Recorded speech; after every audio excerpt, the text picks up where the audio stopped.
Sa isang lumang paaralan sa baryo, may isang silid-aralan na kinatatakutan ng lahat. Ayon sa kwento, tuwing hating gabi, naririnig ang mga tawa ng mga bata at tunog ng mga upuang gumagalaw kahit walang tao. Isang gabi, nagpasya ang isang grupo ng mag-aaral na patunayan ang kwento. Pumasok sila sa silid-aralan, dala ang kanilang mga flashlight. Sa una, tahimik ang paligid. Ngunit paglipas ng ilang minuto, biglang bumukas ang pinto at narinig nila ang mga sigaw ng mga bata. Napasigaw na din ang mga estudyante at nagtakbuhan palabas.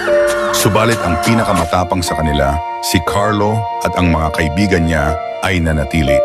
Bigla nilang narinig ang isang mahinang tinig na umiiyak at kumakanta na boses ng bata.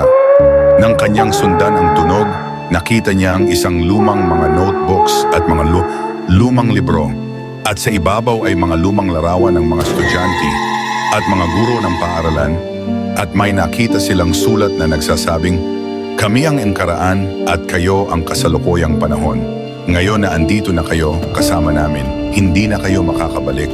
Bigla na lang umusok ang silid-aralan na binalalot ang mga ugat ng puno at naging kakahuyan, naging gubat na walang bakas ng paaralan at sila ay hindi na nakita magpakailanman. Kung gusto nyo ng mga kwentong kababalaghan, please subscribe, follow, like and share. Salamat!